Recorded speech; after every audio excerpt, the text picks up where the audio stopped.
Get ready to dive into a past where being a woman often meant your life was mapped out for you. Marry, manage a home, raise children. But history is packed with incredible women who said, "Thanks, but no thanks," to that script, or found themselves on a solo path and absolutely owned it. We are talking about women who, without a husband by their side, whether by choice, chance, or tragedy, carved out monumental lives. Imagine commanding a pirate fleet larger than many national navies, as one woman did, taking on empires and negotiating her own terms. Picture another born to former slaves and orphaned young, building a business empire that made her one of the wealthiest self-made women of her time, employing thousands. And what about the pharaoh, who ruled one of the world's greatest civilizations for over 2 decades? Her reign, a beacon of peace and prosperity, all while depicted with the beard and body of a king. Or the scientist, widowed young, who continued her world-altering research to become the only person ever to win Nobel Prizes in 2 different scientific fields. These are not fairy tales. These are the stories of real women, armed with grit, genius, and an unshakable belief in themselves. They navigated worlds designed to limit them, using their wits and will to achieve astonishing self-sufficiency. From ancient battlefields to ground-ring laboratories, from royal courts to bustling marketplaces, these 10 women did more than just survive on their own. They reshaped history. Prepare to be inspired by their sheer audacity and unwavering independence. Number 10. Ching Shih, the pirate queen who commanded an empire of the seas. Imagine the early 19th century, a time when the high seas were wild and empires clashed. Now picture a woman not just surviving in this brutal world, but dominating it. This was Ching Shih, who went from working in a floating brothel in Canton, China, around 1795 or 1800, to commanding one of the largest and most formidable pirate fleets in history. Her life changed dramatically around 1801 when she married Plessis, a notorious pirate commander. But Ching Shih was no mere pirate's wife. She was a partner, actively involved in the operational and strategic aspects of his pirate coalition. When Plessis died in a typhoon in November 1807, many might have expected his fleet to splinter, or for Ching Shih to fade into obscurity. That is not what happened. Instead, Ching Shih, a woman in her early 30s, stepped into the power vacuum. She had spent years learning the intricacies of the pirate trade, understanding the complex loyalties and rivalries. She quickly maneuvered to consolidate control, a monumental task given the fiercely independent nature of pirate captains. One of her most crucial moves was forming a strong alliance with Chang Pao, her late husband's adopted son and second in command. Some accounts suggest their relationship became romantic, and they eventually married, but her initial grip on power was her own doing. She was the undisputed leader. Under her command, the Red Flag Fleet, as it was known, swelled to an astonishing size. At its peak, around 1809, historical estimates suggest she controlled over 1,500 ships, ranging from large ocean-going junks to smaller coastal vessels. The number of pirates under her command is often cited as between 70,000 to 80,000 men, women, and even children. To put this into perspective, many national navies of the time were smaller. Ching Shih was not just a figurehead. She was a brilliant organizer and a strict disciplinarian. She implemented a rigid code of laws for her pirates. For instance, all plundered goods had to be presented for group inspection. Pirates received 20% of the loot, while the remaining 80% went into a collective storehouse, a sophisticated system for managing resources. Disobedience was met with severe punishment, often death. Raiding villages or harming women captives without permission was strictly forbidden and could result in execution. Her rules maintained order within her massive, diverse force and in some ways offered a twisted form of protection to those who complied with her pirates' demands. Her fleet terrorized the coastal communities of southern China, but they also operated a vast protection racket, demanding tribute from villages and merchant ships in exchange for safe passage. Her influence extended far inland along river systems. She effectively ran a state within a state. The Chinese Desam dynasty government found itself utterly unable to control her. They launched multiple naval expeditions to destroy the Red Flag Fleet between 1808 and 1810. Time and again, Ching Shih's forces outmaneuvered and defeated the Imperial Navy, sometimes even capturing their ships and adding them to her own fleet. Portuguese, based in Macau, and even the British were alarmed by her power and tried to intervene, but they too struggled against her well-organized forces. Ching Shih's strategic acumen was undeniable. She understood naval warfare, coastal geography, and crucially, the psychology of her enemies and her followers. By 1810, however, the constant warfare and the Chinese government's changing tactics, including offering amnesty, began to create divisions within the pirate coalition.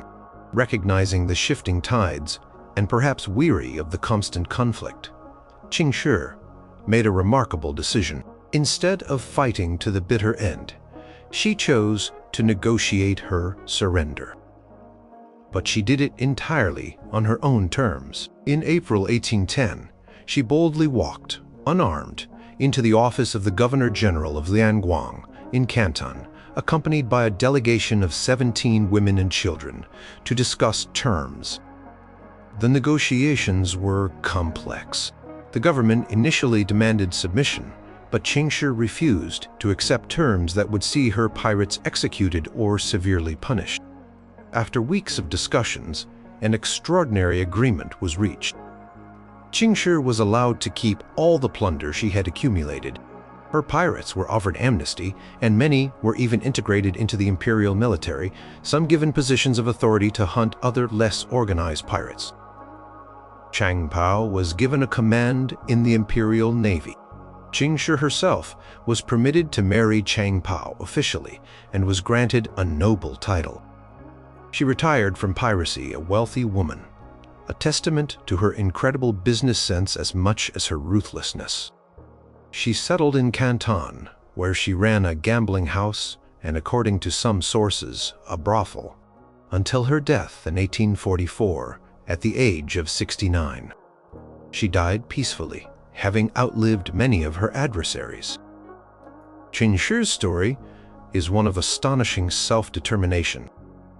She took the limited, harsh options available to a woman of her background and transformed her circumstances through intelligence, ambition, and an iron will, becoming one of the most powerful individuals in the South China Sea. Her ability to command tens of thousands, defy empires, and then orchestrate her own peaceful and profitable retirement is a stunning example of self-sufficiency on an epic scale.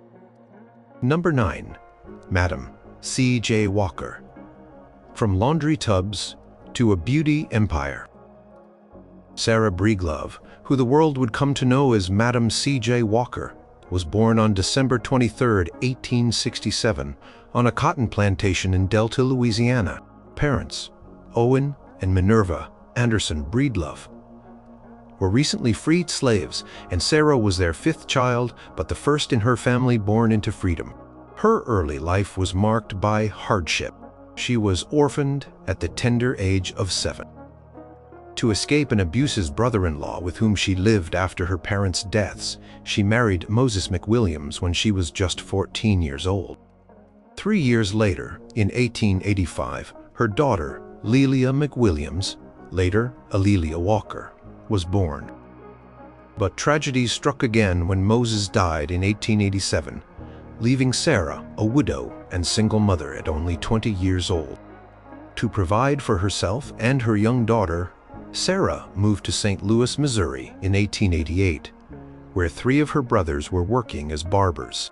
For the next 18 years, she toiled as a laundress and cook, earning meager wages, often little more than $1 a day. It was grueling work, but it was honest labor, and it allowed her to send Lelia to the city's public schools and to become involved in the St. Paul African Methodist Episcopal Church, where she found a supportive community and inspiration from successful black men and women.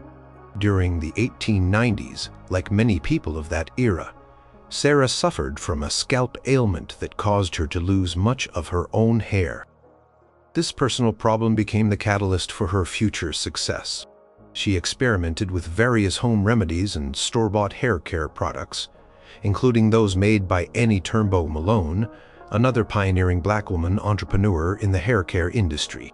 For a time, around 1903, Sarah worked as a sales agent for Malone's Poro Company. In 1905, with less than $2 in savings, Sarah moved to Denver, Colorado, seeking new opportunities. She continued to work as a cook for a pharmacist, and it was here that she began to develop her own hair care formula, which she claimed came to her in a dream. Her product line, initially called Madam Walker's Wonderful Hair Grower, was designed to treat scalp infections and promote hair growth for African American women. In January 1906, she married Charles Joseph Walker, a newspaper advertising salesman. It was his name she adopted for her business and her public persona, becoming Madam C.J. Walker. Their marriage provided initial support, and he helped with advertising and promotion. But the vision and the relentless drive were hers. She later divorced C.J. Walker in 1912, by which time her business was already well on its way to becoming an empire, and she continued to build it as a single, independent woman. Madam Walker's business strategy was genius. She did not just sell products, she sold a system, a dream of self-improvement and economic independence.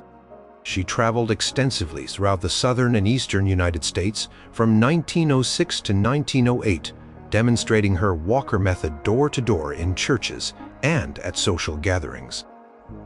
She would personally wash women's hair, apply her preparations, and teach them how to care for their hair and scalp.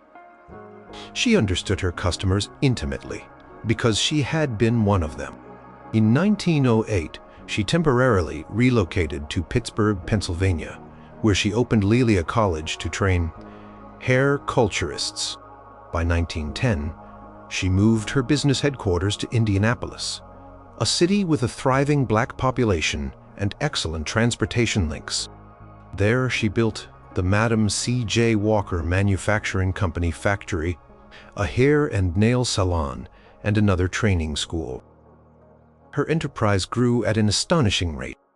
She was a master marketer and a brilliant organizer. She recruited and trained a sales force of thousands of women known as Walker agents.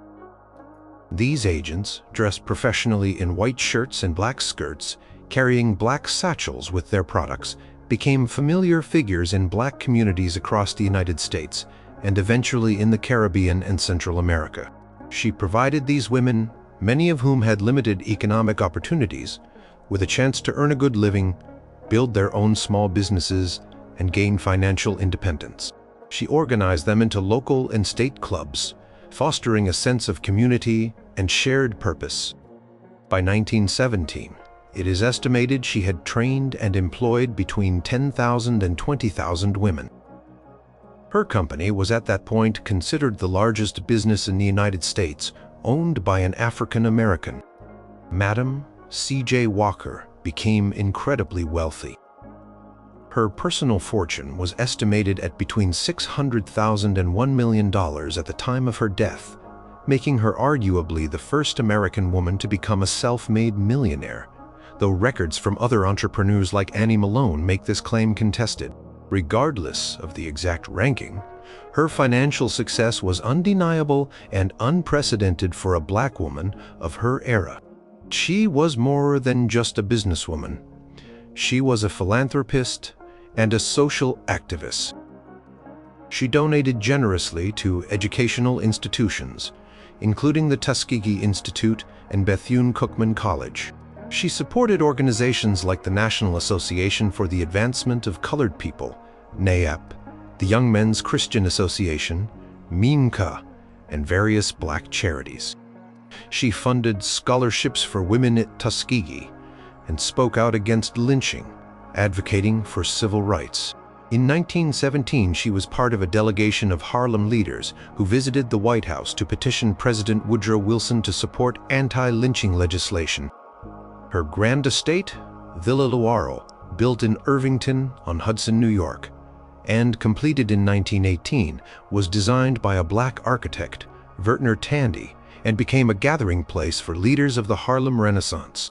Madam C.J. Walker died at Villa Luaro on May 25, 1919, at the age of 51, from complications of hypertension. She had transformed herself from an orphaned, uneducated washerwoman into a pioneering entrepreneur, a titan of industry, and a champion for her race and for women.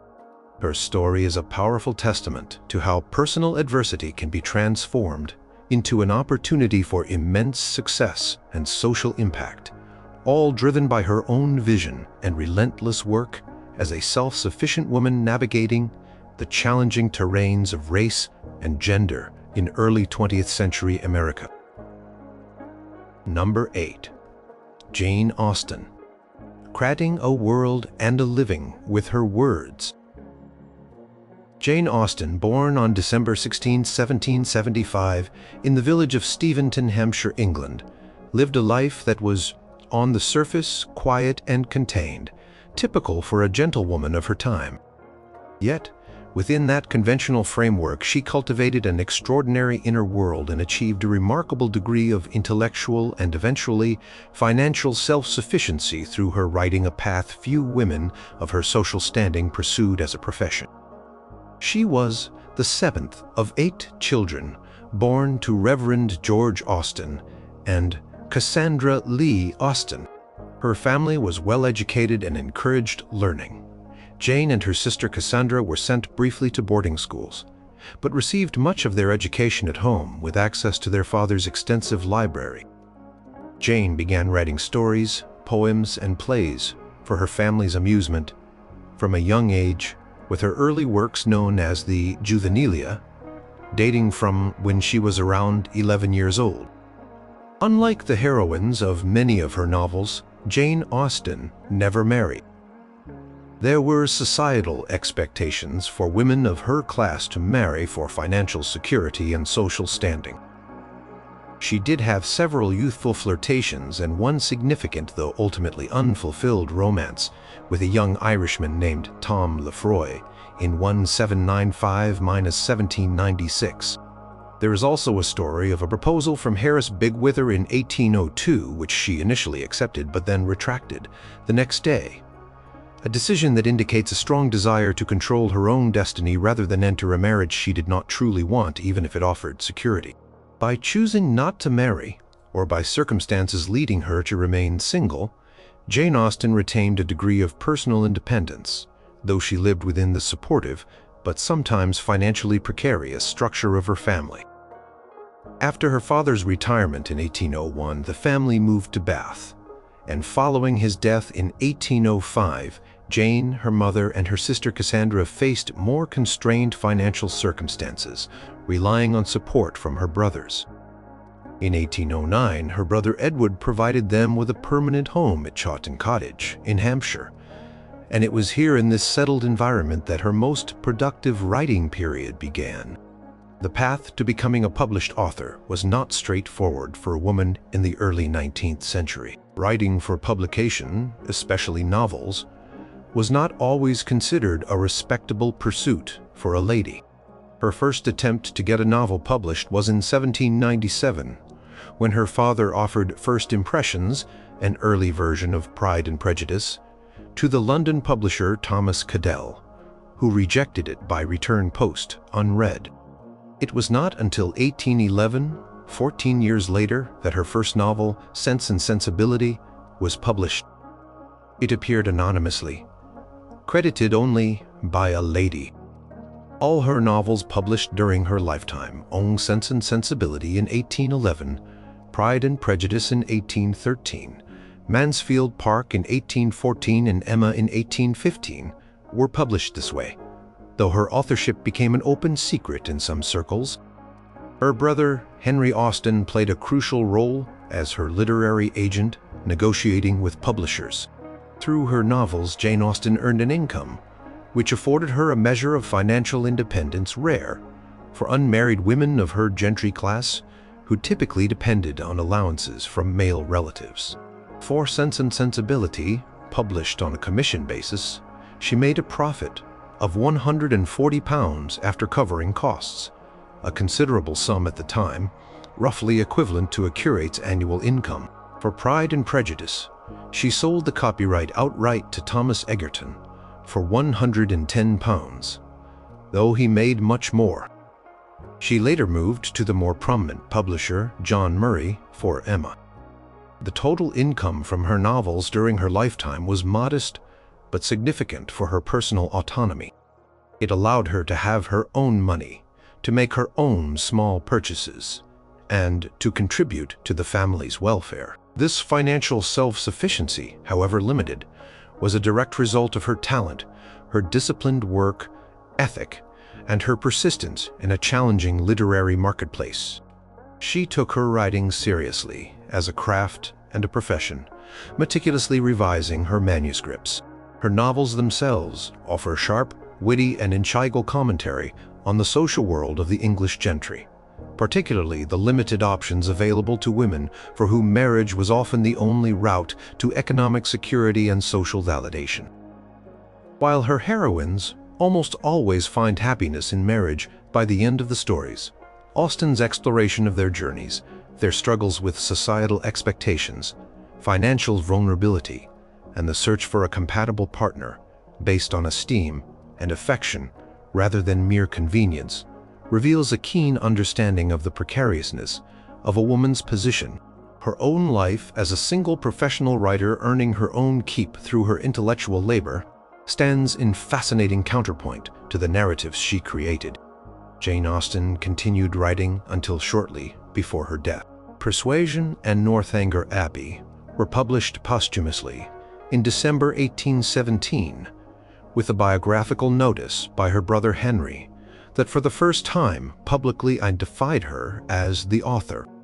She had fallen ill in early 1816, likely with Addison's disease or Hodgkin's lymphoma, and died on July 18, 1817, in Winchester, where she had gone for medical treatment at the age of 41. She was buried in Winchester Cathedral. Though her fame was modest during her lifetime, her reputation grew steadily throughout the 19th century and exploded in the 20th. Her 6 completed novels have never been out of print and have been translated into numerous languages and adapted into countless films and television series. Jane Austen's self-sufficiency was not just financial, it was profoundly intellectual and artistic. In a world that offered few avenues for women to shape their own lives, she used her quiet corner of Hampshire to create enduring works of art that continue to speak to readers about human nature, society, and the quest for personal happiness and integrity, all while living a life on her own terms as a single woman. Number 7. Artemisia Gentileschi, painting her own path in a man's art world.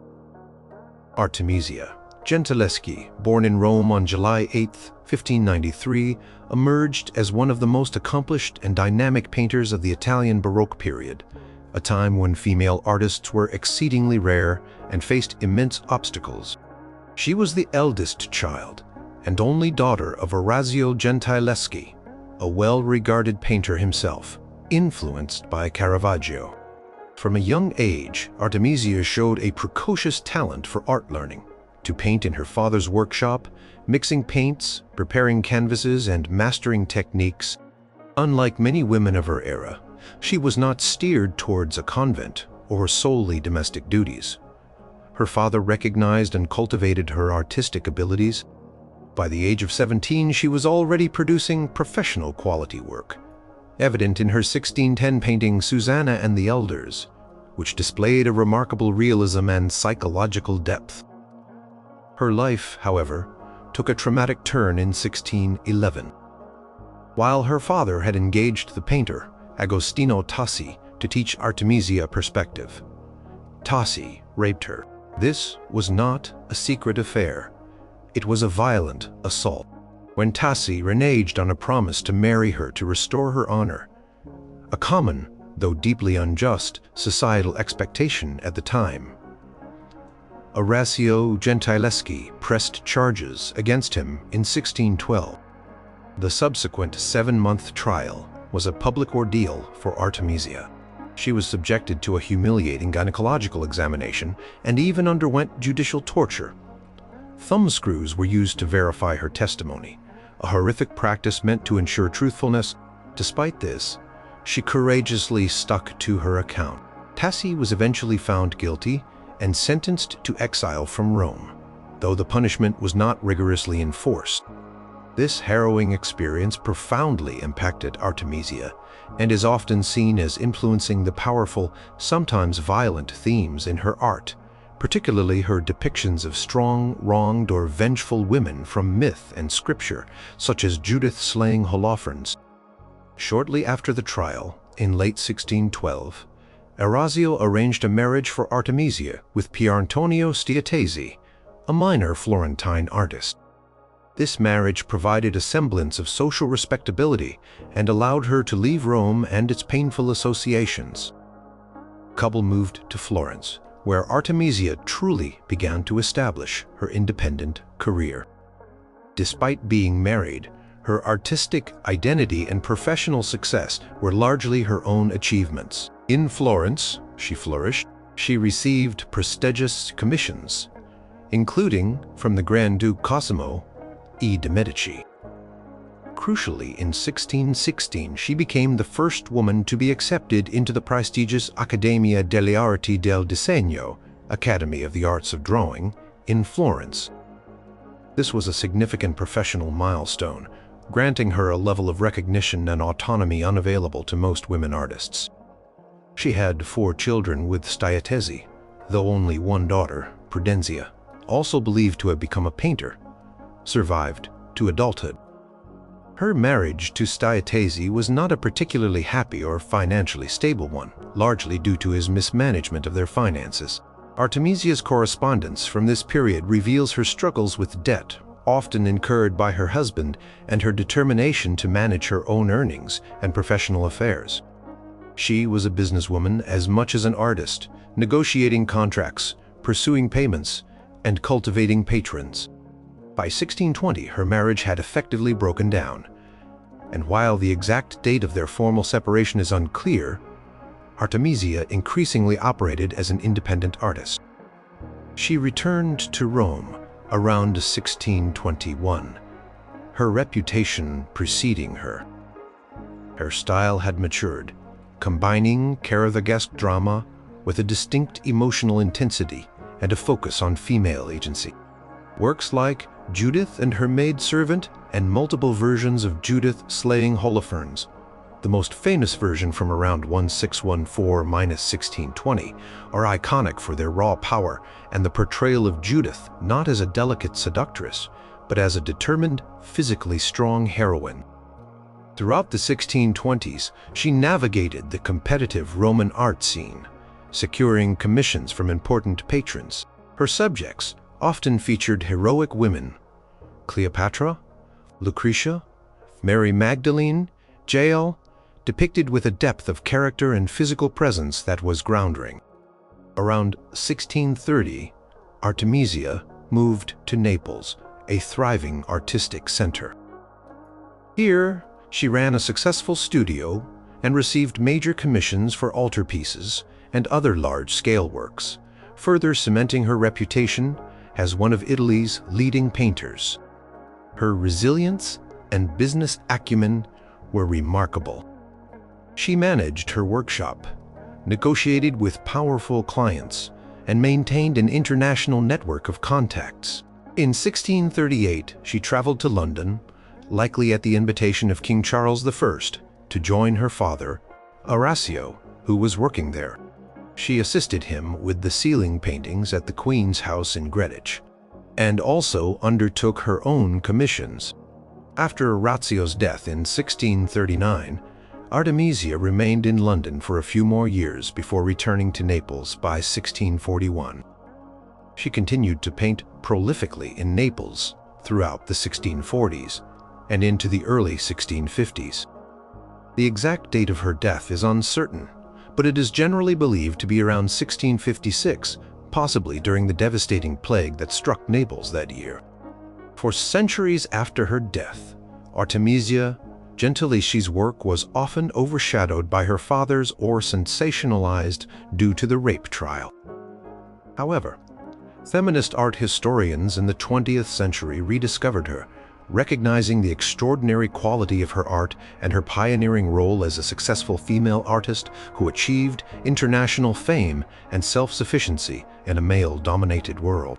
She navigated immense personal trauma and professional barriers, using her talent, intelligence, and sheer force of will to create a powerful body of work and forge an independent career that spanned over 4 decades and multiple artistic capitals of Europe.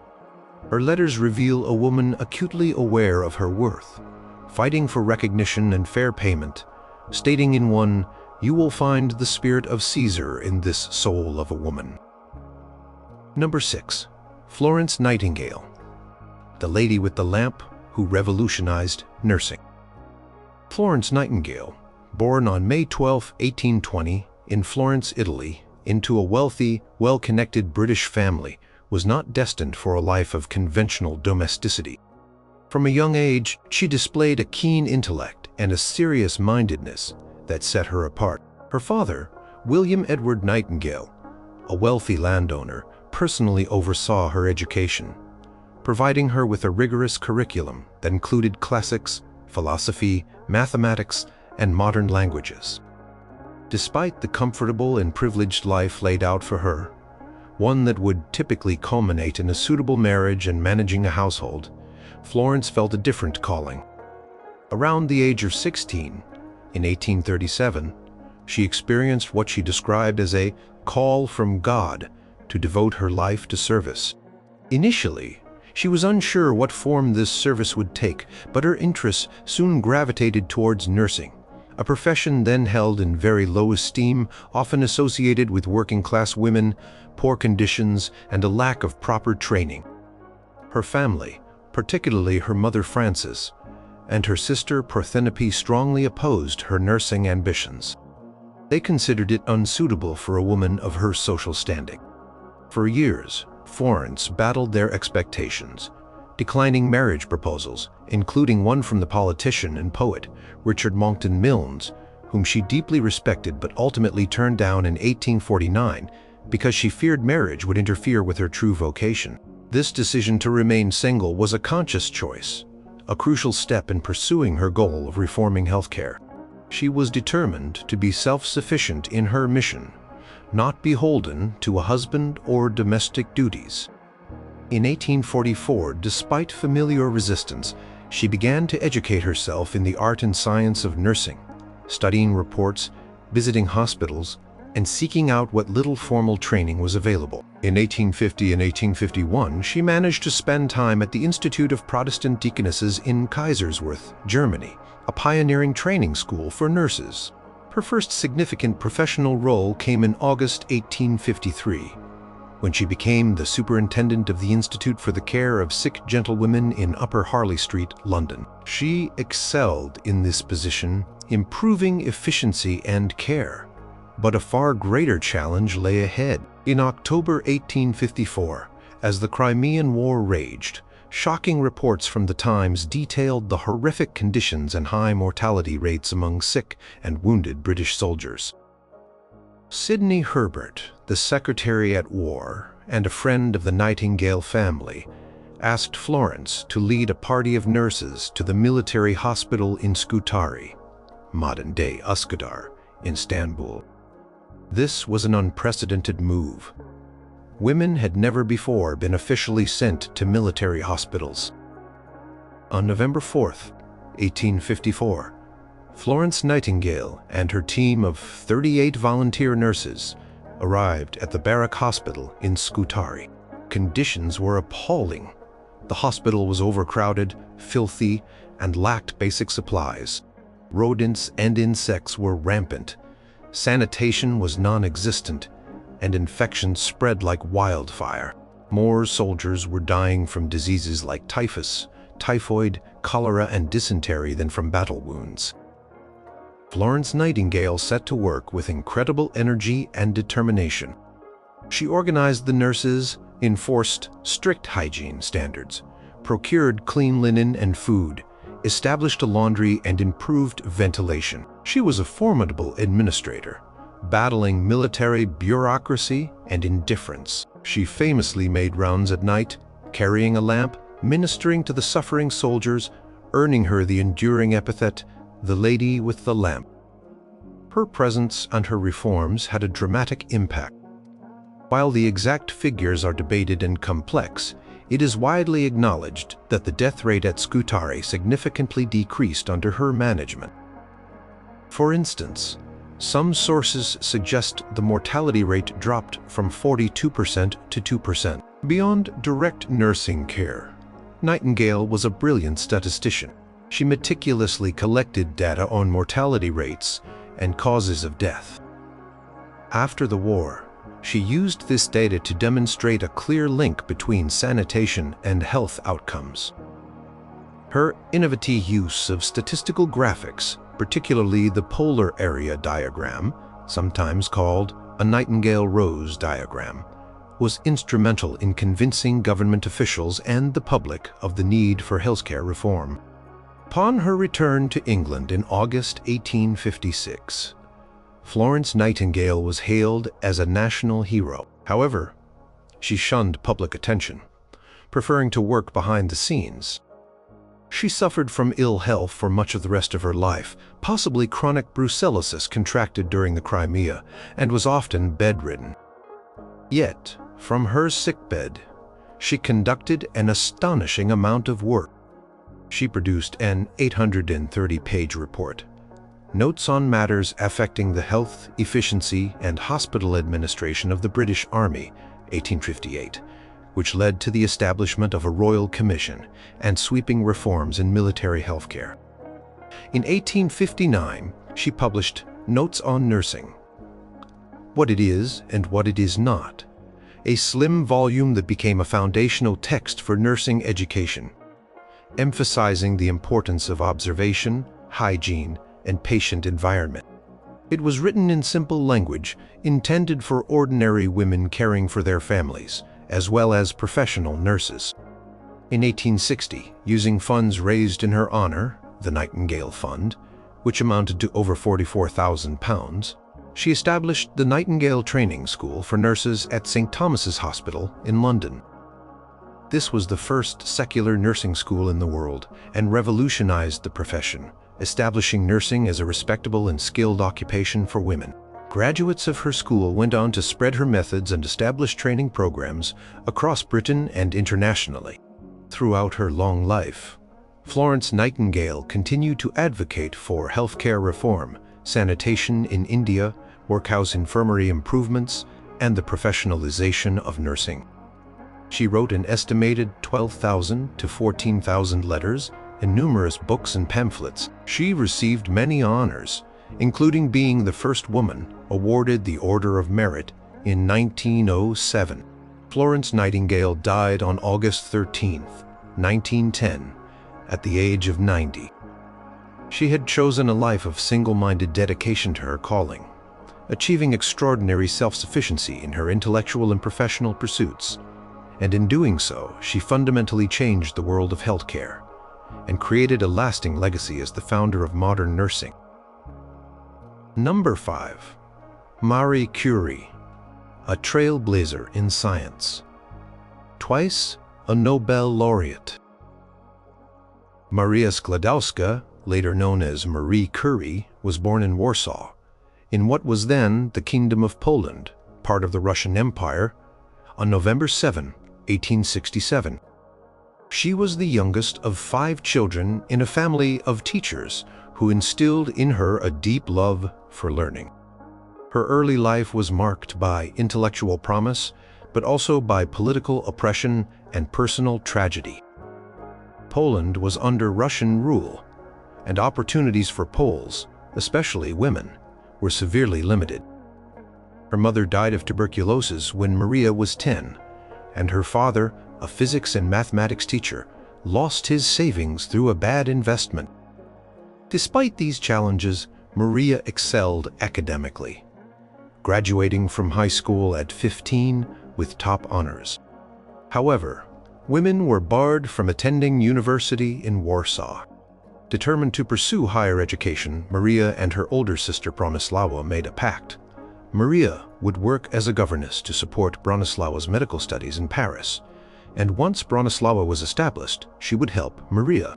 For several years, from 1886 to 1889, Maria worked as a governess, sending money to her sister and continuing her own studies, in secret reading widely in physics, chemistry, and mathematics. She also attended clandestine classes at Warsaw's Flying University, an underground institution that offered education to Poles in defiance of Russian restrictions. Finally, in late 1891, at the age of 24, Maria moved to Paris and enrolled at the Sorbonne, the University of Paris. She lived frugally, often subsisting on bread and tea, and devoted herself to her studies. In 1893, she received a degree in physics, finishing first in her class. The following year, she earned a degree in mathematics, finishing second. It was also in 1894 that she met Pierre Curie, a 35-year-old physicist and instructor at the School of Physics and Chemistry of the city of Paris. They shared a passion for science, and their intellectual connection quickly deepened into a personal one. They married on July 26, 1895, in a simple civil ceremony. Marie chose not to wear a bridal gown, but a dark blue outfit that she could later use as a lab coat. Marie Curie's groundbreaking scientific work began in earnest after her marriage. For her doctoral research, she decided to investigate the mysterious germanium rays recently discovered by Henri Becquerel in 1896. Using an electrometer developed by Pierre and his brother Jacques, she began to systematically measure the faint currents emitted by uranium compounds. She made a crucial observation. The intensity of the radiation was proportional to the amount of uranium present, regardless of its chemical form. This led her to hypothesize that the radiation was an atomic property. She then tested other elements and discovered that thorium also emitted similar rays. She coined the term radioactivity. To describe this phenomenon, her most exciting discovery came when she examined pitchblende, a uranium ore. She found that pitchblende was significantly more radioactive than could be accounted for by its uranium content alone, suggesting the presence of another, much more active, undiscovered element. Pierre, fascinated by her findings, set aside his own research on magnetism to join her in this quest. From 1898, working in a damp, poorly equipped storeroom that served as their laboratory, they embarked on the arduous task of isolating these unknown radioactive elements from tons of pitchblende. It was physically demanding and painstaking work. In July 1898, they announced the discovery of a new element, which they named polonium, in honor of Marie's native Poland. In December 1898, they announced the discovery of a second, even more intensely, radium. Over the next 4 years, Marie worked tirelessly to isolate a pure sample of radium and determine its atomic weight, a feat she accomplished in 1902, processing several tons of pitchblende to obtain just 1/10 of a gram of radium chloride. In June 1903, Marie Curie defended her doctoral thesis, becoming the first woman in France to receive a doctorate. Later that year, in December 1903, Marie Curie, Pierre Curie, and Henri Becquerel were jointly awarded the Nobel Prize in Physics for their research on radioactivity. Marie was initially excluded from the nomination, But Pierre insisted that her contribution be recognized, making her the first woman ever to win a Nobel Prize. Their life together filled with shared scientific passion and raising two daughters, Irene, born 1897, and Eve, born 1904, was tragically cut short. On April 19, 1906, Pierre Curie was killed in a street accident in Paris, run over by a horse-drawn carriage. Marie was devastated by his sudden death. She was left a widow at 38, with two young children, and the immense challenge of continuing their groundbreaking research alone. The French government offered her a state pension, but she refused it, stating she could support herself and her children. Just a month after Pierre's death, on May 13, 1906, the Sorbonne offered her the professorship that had been created for Pierre. She accepted, becoming the first female professor in the Sorbonne's 650-year history. Her inaugural lecture on November 5, 1906, was a historic event. As a single mother and a pioneering scientist, Marie Curie continued her work with unwavering dedication.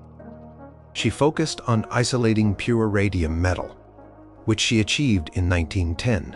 In 1911, she was awarded a second Nobel Prize, this time in chemistry, in recognition of her services to the advancement of chemistry by the discovery of the elements radium and polonium, by the isolation of radium and the study of the nature and compounds of this remarkable element.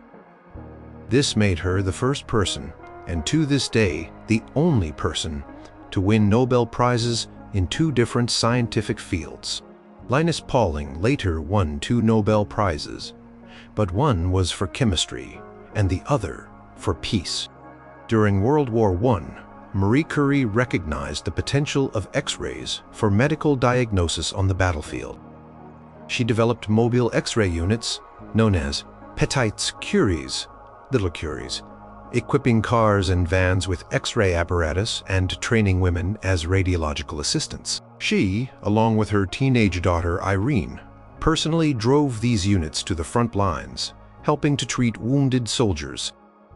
It is estimated that over 1 million soldiers benefited from her X-ray units. After the war, she continued her research at the Radium Institute in Paris, now the Curie Institute, which she had helped establish and which became a world-leading center for research in physics, chemistry, and medicine. She campaigned tirelessly to raise funds for the Institute and for scientific research. She traveled to the United States in 1921 and 1929, where she was celebrated and received gifts of radium and funding. Marie Curie died on July 4, 1934, at the Saint-Solomon's Sanatorium in Passy, France, at the age of 66, from aplastic anemia almost certainly caused by her long-term exposure to radiation. Her notebooks are still so radioactive that they are stored in lead-lined boxes and require protective clothing to be handled. Marie Curie's life was one of extraordinary intellectual achievement, resilience in the face of personal loss, and selfless dedication to science and humanity. As a single woman for much of her most prominent career, she navigated a male-dominated scientific world, broke countless barriers, and left an indelible mark on science, medicine, and the role of women in intellectual life. Number 4. Boudica, the warrior queen who rallied a nation against Rome. In the middle of the 1st century, c. Roman Britain was a land of conquest and simmering resentment. The Roman Empire had officially begun its invasion in 43 CE, and while some Celtic tribes collaborated or submitted, others fiercely resisted. Among the resistors, none became more legendary than Boudica, the queen of the Iceni tribe. The Iceni were a people inhabiting an area roughly corresponding to modern-day Norfolk in East Anglia. Initially, they had allied themselves with Rome, maintaining a degree of autonomy under their king, Prasutagus. Prasutagus, hoping to ensure the continued independence of his kingdom and the security of his family after his death, made a will naming the Roman Emperor Nero as co-heir along with his two daughters. He likely believed this would protect his wife Boudica and their children. However, when Prasutagus died, likely around 60 C, the Romans ignored his will. Instead of respecting the Iceni's client kingdom status, Roman officials moved to annex the territory fully.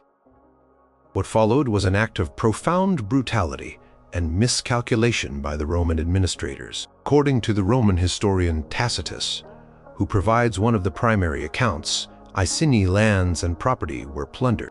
Worse, Boudica herself was publicly flogged, and her 2 young daughters were raped.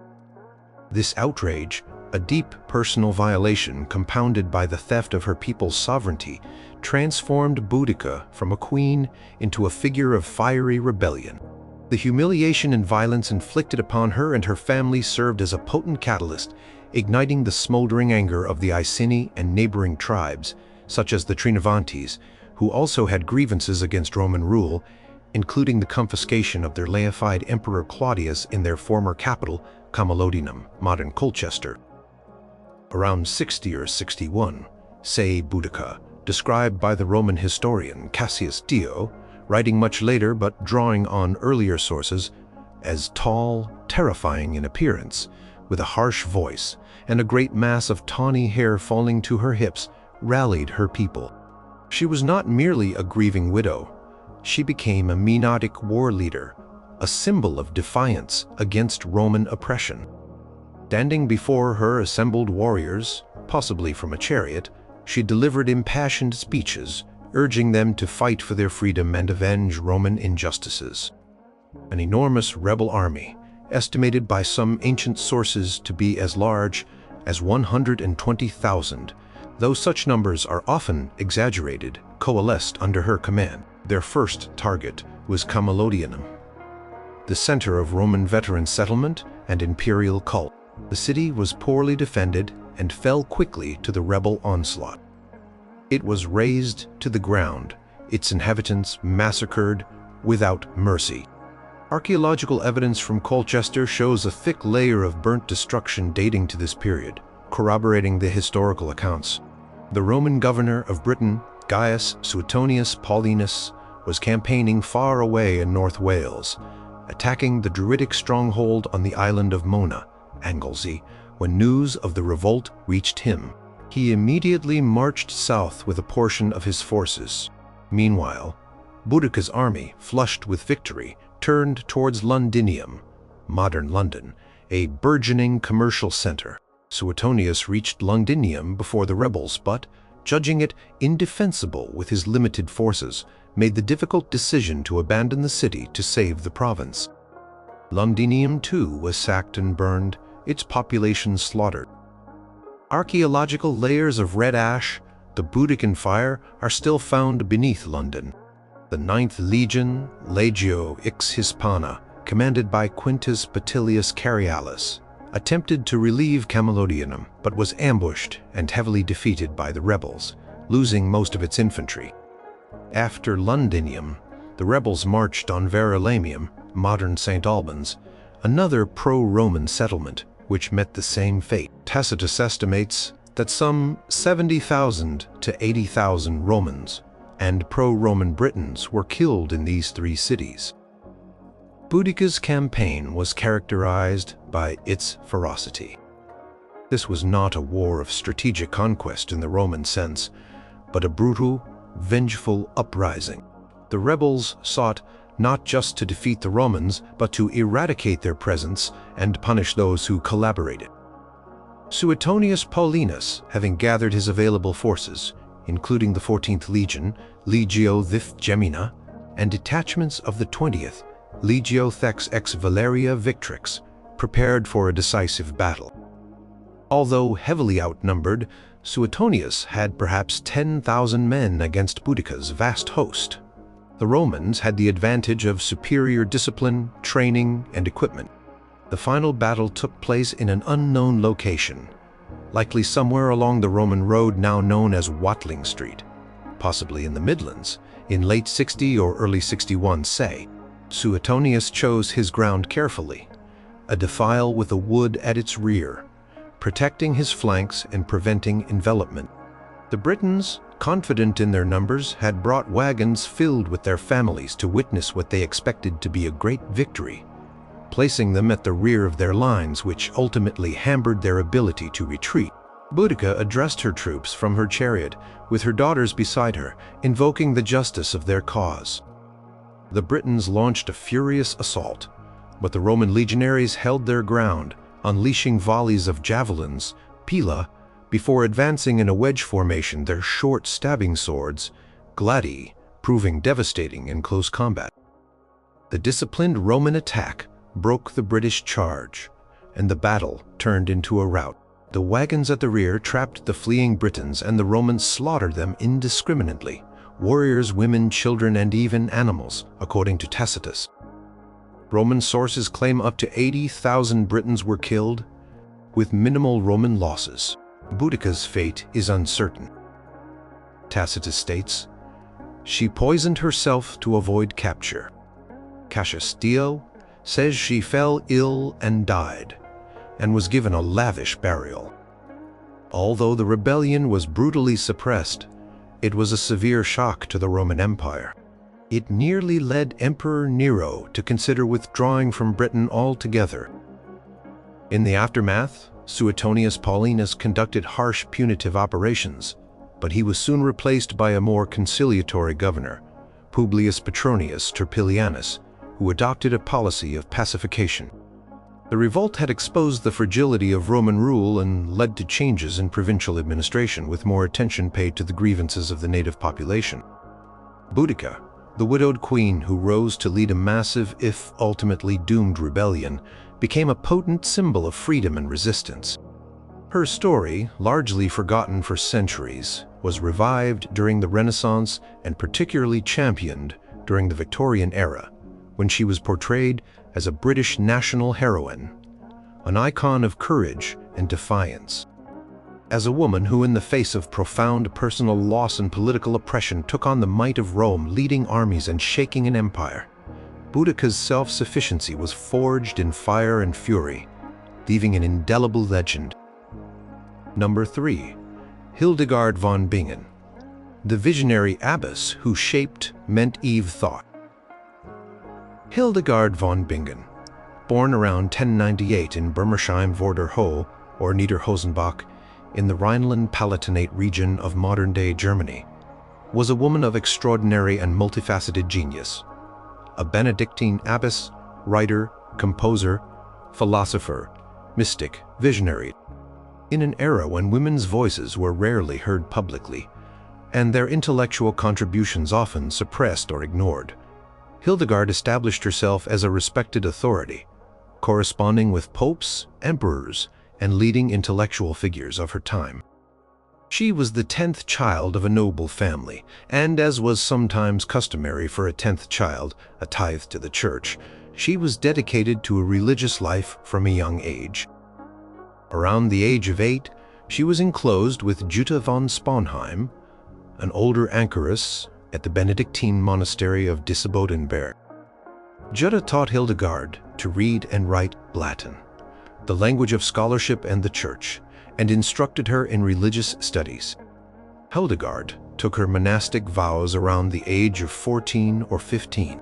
From the age of 3, Hildegard experienced religious visions, which she described as seeing a brilliant light, the umbra viventis lucis, the reflection of the living light, accompanied by auditory and sometimes other sensory perceptions. For many years, she kept these visions largely to herself, confiding only in Jutta and later in Volmar, a monk who became her lifelong secretary and friend. When Jutta died in 1136, Hildegard, then around 38 years old, was unanimously elected as magistra, or spiritual leader, of the growing community of nuns at Dissebodenberg. It was around 1141, when Hildegard was 42 years and 7 months old, that she received what she described as a divine command to write down what you see and hear. Hesitantly, and with the support of Volmar and the permission of the abbot of Dissebodenberg, she began to record her visions. This resulted in her principal theological work, Scivias, Know the Ways of the Lord, a richly symbolic and complex account of 26 visions covering topics from creation and redemption to the nature of the Church and the end of times. The work took 10 years to complete, from 1141 to 1151. Scivias gained widespread attention, and in 1147–1148, Pope Eugenius Poi, at the Synod of Trier, read excerpts from it and officially sanctioned her visionary activities, granting her papal approval to write and speak publicly about her revelations. This was a crucial endorsement, legitimizing her unique spiritual authority. Hildegard's self-sufficiency and leadership qualities became even more apparent as her community of nuns grew. Around 1150, she decided to move her nuns from Disibodenberg, where they were part of a male monastery, to a new independent monastery at Rupertsberg, near Bingen on the Rhine River. This move was met with considerable resistance from the monks and abbot of Disibodenberg, who did not want to lose the prestige and revenue associated with Hildegard's increasingly famous community. Hildegard, however, stood firm, citing divine instruction for the move. She successfully negotiated the separation and oversaw the construction of the new monastery, demonstrating remarkable administrative and financial acumen.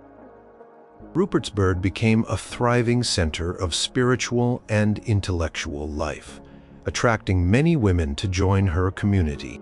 Around 1165, she founded a second daughter house at Ibingen across the Rhine.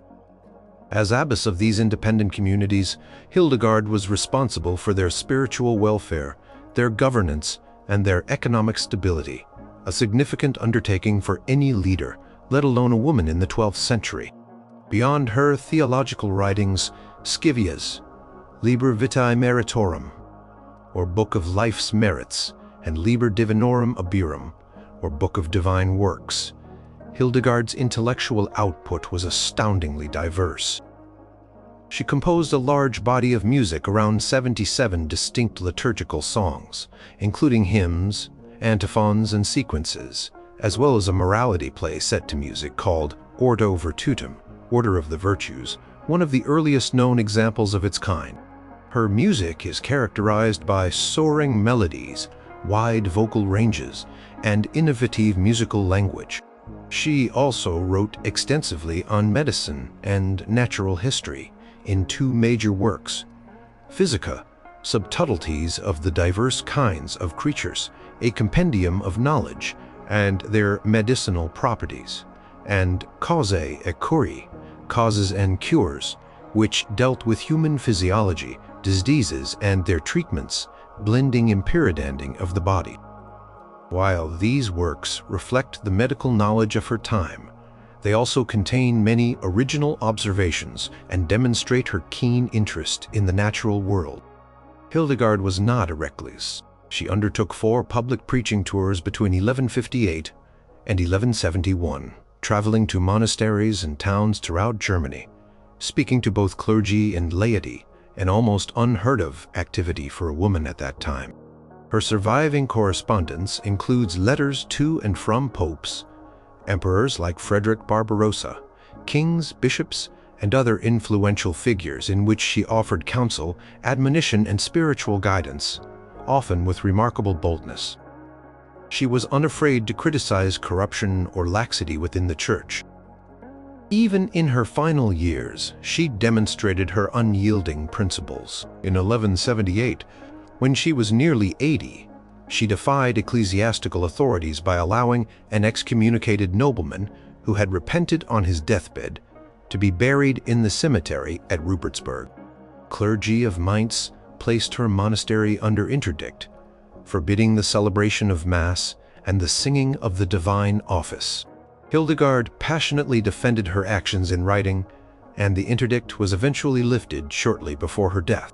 Hildegard von Bingen died on September 17, 1179, at the age of 81. Her life was a testament to her profound faith, her intellectual brilliance, and her remarkable capacity for self-direction and leadership. As an abbess who founded and governed her own monasteries, a visionary whose writings were sanctioned by the Pope, a composer whose music still resonates, a healer whose medical knowledge was sought after, and a preacher who addressed public assemblies. She carved out a unique and influential position for herself. She achieved all this as a woman vowed to celibacy, operating within the structures of the church, but often pushing its boundaries. A truly self-sufficient shaper of medieval culture and spirituality. She was formally canonized and named a Doctor of the Church by Pope Benedict XI in 2012, recognizing her enduring theological and spiritual significance. Number 2.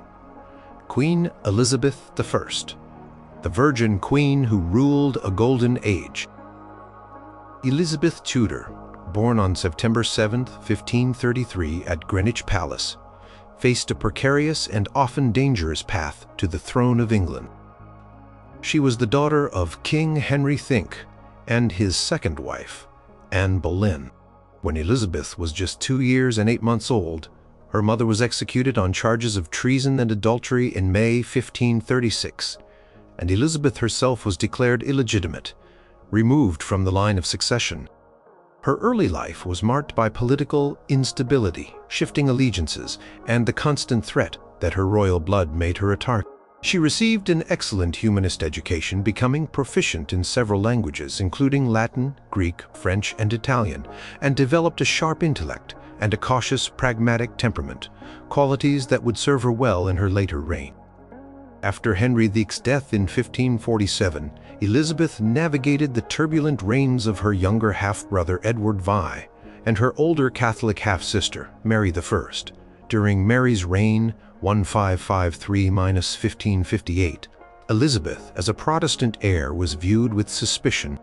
She was even imprisoned in the Tower of London for a time in 1554, implicated in Wyatt's rebellion, though her involvement was never proven. These experiences taught her valuable lessons in discretion, resilience, and political survival. On November 17, 1558, Mary I died childless, and Elizabeth, at the age of 25, ascended to the throne of England. She inherited a kingdom deeply divided by religious strife between Protestants and Catholics, financially strained and diplomatically isolated. One of the most immediate and persistent pressures she faced was the expectation that she would marry and produce an heir to secure the Tudor succession. Parliament, her counselors, and foreign powers all urged her to choose a husband. Numerous suitors, both domestic and foreign, were proposed, including King Philip Ii of Spain, her former brother-in-law, archdukes of Austria, Swedish princes, and English noblemen like Robert Dudley, Earl of Leicester, her childhood friend and rumored love. However, Elizabeth skillfully prevaricated, delayed, and ultimately refused all proposals. She understood that marrying a foreign prince could subject England to foreign influence, while marrying an English nobleman could create factionalism and jealousy at court. More fundamentally, she recognized that marriage would likely mean ceding a degree of her personal authority to a husband. By remaining unmarried, she retained her political autonomy and became, in a sense, married to her kingdom. Her famous declaration to Parliament, "I have already joined myself in marriage to a husband, namely the Kingdom of England," encapsulated her position. She cultivated the image of the Virgin Queen, devoted solely to the welfare of her people.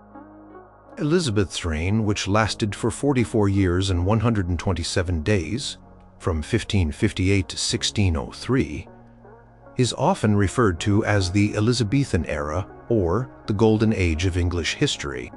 It was a period of significant national development, cultural flourishing, and growing international power. One of her first major achievements was the Elizabethan religious settlement of 1559. Through the Act of Supremacy, she re-established the Church of England's independence from Rome, with the monarch as its supreme governor. The Act of Uniformity established a common book of prayer, attempting to find a moderate Protestant path that could, with some compromises, be acceptable to both Protestants and those with Catholic sympathies, though it did not satisfy radical Puritans or staunch Catholics. This settlement, while not ending religious tensions entirely, brought a degree of stability after decades of turmoil. As a single woman ruler, Elizabeth had to project an image of strength and authority in a patriarchal world. She did this masterfully through her carefully crafted public persona, her powerful oratory, and her astute political maneuvering. She surrounded herself with capable advisors such as William Cecil, Lord Burghley, and Sir Francis Walsingham, but she always made the final decisions. She was known for her intelligence, her decisiveness when necessary, and her ability to inspire loyalty. Economically, her reign saw the expansion of trade and exploration.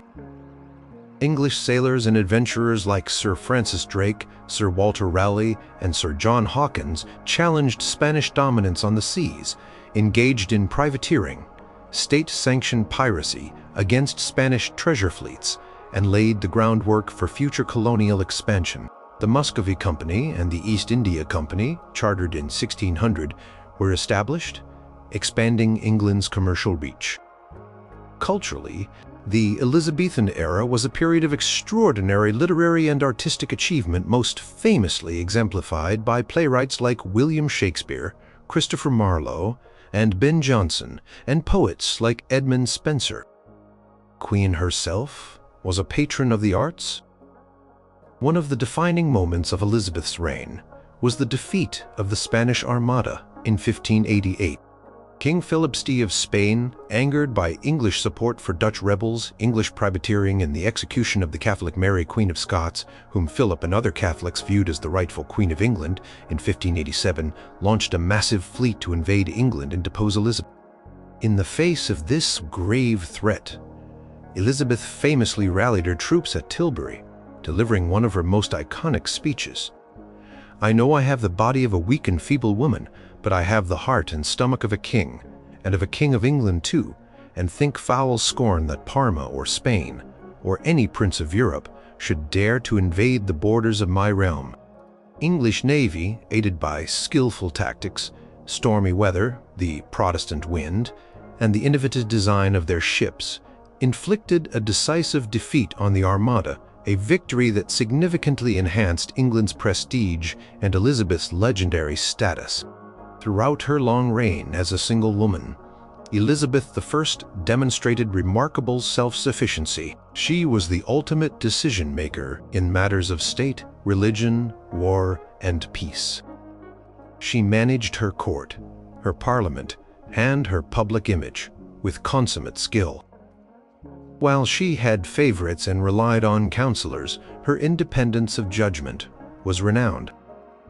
Her choice to remain unmarried, while a source of anxiety for some regarding the succession, which ultimately passed to James VI of Scotland, son of Mary, Queen of Scots, upon Elizabeth's death, was a cornerstone of her personal power.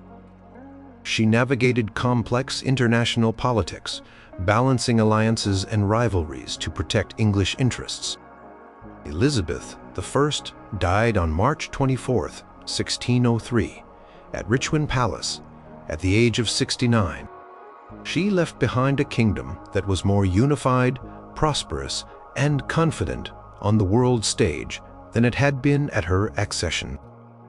Her reign is a compelling example of how a single woman, through intellect, courage, and political astuteness, could not only govern effectively in a man's world, but also preside over a goding era in her nation's history, earning her place as one of England's most successful and iconic monarchs. Number 1. Hatshepsut.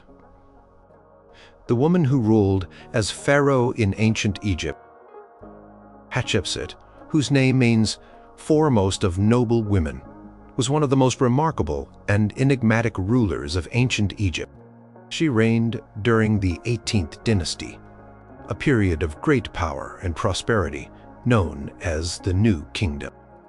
Her rule lasted for approximately 21 years and 9 months, from around 1479 to 1458, making her one of the longest reigning female pharaohs, and indeed one of the most successful pharaohs regardless of gender.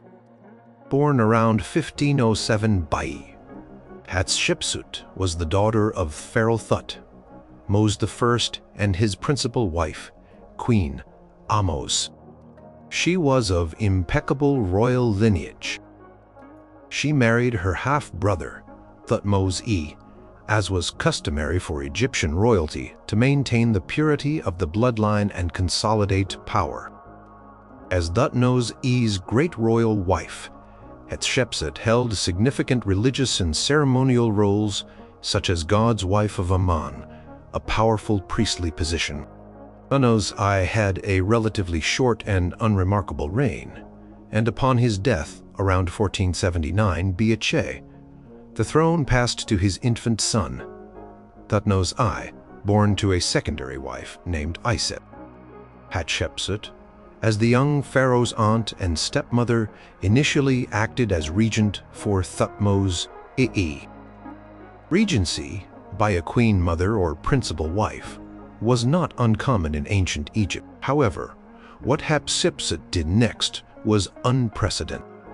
Within a few years of Thutmose I's death, by about the 7th year of Thutmose I's reign, Hatshepsut had herself crowned as pharaoh, adopting the full royal titulary, and ruled as co-ruler alongside her young stepson. This was a bold and audacious move. While Egypt had seen women rule before, such as Sobekneferu at the end of the 12th dynasty, they typically did so when there was no suitable male heir. Hatshepsut, however, assumed full pharaonic power, even though there was a legitimate male heir, Thutmose I. To legitimize her claim, she skillfully employed propaganda. Inscriptions and reliefs commissioned during her reign emphasized her divine birth, claiming that the god Amun-Ra was her true father, having visited her mother Ahmose in the guise of Thutmose I. This divine oracle effectively sanctioned her rule. She also stressed her direct royal lineage from Thutmose I, sometimes depicting herself as his chosen successor. One of the most fascinating aspects of Hatshepsut's reign is how she represented herself in art and statuary. Initially, she was depicted with a female form, but wearing kingly regalia. Over time, however, her official imagery transitioned to portray her with full masculine attributes. The traditional kilt, bare chest, false beard, and the Nemes headdress of a pharaoh. In inscriptions, she used both masculine and feminine grammatical forms, reflecting the complexity of her position. This was not an attempt to deceive anyone about her gender, which was well known, but rather a strategic decision to conform to the established iconography of kingship, to present herself as a legitimate and effective ruler within a deeply traditional patriarchal system. The office of pharaoh was inherently male in Egyptian ideology. By adopting male imagery, Hatshepsut was asserting her right to wield the full authority of that office. Hatshepsut's reign was largely characterized by peace and prosperity. Unlike many New Kingdom pharaohs who focused on military conquest, Shih prioritized internal development, trade, and ambitious building projects. Her most famous architectural achievement is her magnificent mortuary temple at Deir el-Bahri, on the west bank of the Nile, opposite Thebes, modern Luxor. Known as Djeser-Djeseru, Holy of Holies, this terraced temple, designed by her chief steward and architect Sinenmat, is renowned for its animated design and harmonious integration with the surrounding cliffs. Its walls are adorned with intricate reliefs depicting key events of her reign, including her divine birth, and most notably, a famous trading expedition to the mysterious land of Punt, likely located on the coast of modern-day Eritrea or Somalia. This expedition, which took place around the 9th year of her reign, circa 1470 B, was a major undertaking. Ships returned, laden with valuable exotic goods such as incense, myrrh, and frankincense, ebony, ivory, gold, aromatic woods, live incense trees, which were successfully transplanted in Egypt, and exotic animals. The successful Punt expedition was a highlight of her reign, celebrated as a triumph of peaceful enterprise and divine favor. Hatshepsut also undertook extensive building work at the Temple of Karnak in Thebes, the main religious center of the god Amun-Ra. She erected towering obelisks, among the tallest ever quarried in Egypt. One pair, nearly 97 feet, 29.5 meters high, was cut from single blocks of Aswan granite and transported hundreds of miles down the Nile. She also built the Red Chapel at Karnak, a bark shrine for Amun. Her building projects provided employment, stimulated the economy, and left a lasting legacy of monumental architecture. She maintained a loyal group of officials, many of whom, like Senenmut, rose to prominence under her rule and were rewarded with lavish tombs. While Thutmose was nominally co-ruler, Hatshepsut was clearly the dominant power for over 2 decades. He was not sidelined entirely. He was depicted in his traditional role as a young king, and he led military campaigns towards the end of her reign, suggesting he was being prepared for sole rule. Hatshepsut died around 1458 BA, in her late 40s or early 50s. Cause of her death is uncertain, though recent analysis of her mummy, identified in 2007, suggests she may have suffered from diabetes and bone cancer.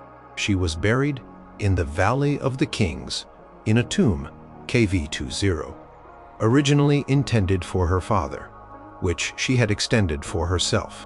After her death, Thutmose finally became sole pharaoh and proved to be one of Egypt's greatest military leaders, expanding the empire to its largest extent. Curiously, about 20 years into his sole reign, a systematic campaign began to erase Hatshepsut's memory. Her statues were smashed, her cartouches and images were chiseled off temple walls, and her name was omitted from official king lists. The reasons for this proscription are debated by Egyptologists. It may have been an attempt by Thutmose to reassert the traditional male line of succession to ensure his own son's claim, or to obscure the fact that a woman had wielded such power. It was not necessarily an act of personal animosity, as he waited many years to do it. For centuries, her reign was largely forgotten or misunderstood, until 19th and 20th century archaeologists began to uncover and piece together the evidence of her remarkable rule. Hatshepsut's story is a powerful example of a woman who, through intelligence, ambition, and political skill, achieved the pinnacle of power in one of the ancient world's greatest civilizations, ruling not as a queen consort or regent, but as a pharaoh in her own right, a truly self-sufficient monarch who left an indelible mark on Egyptian history.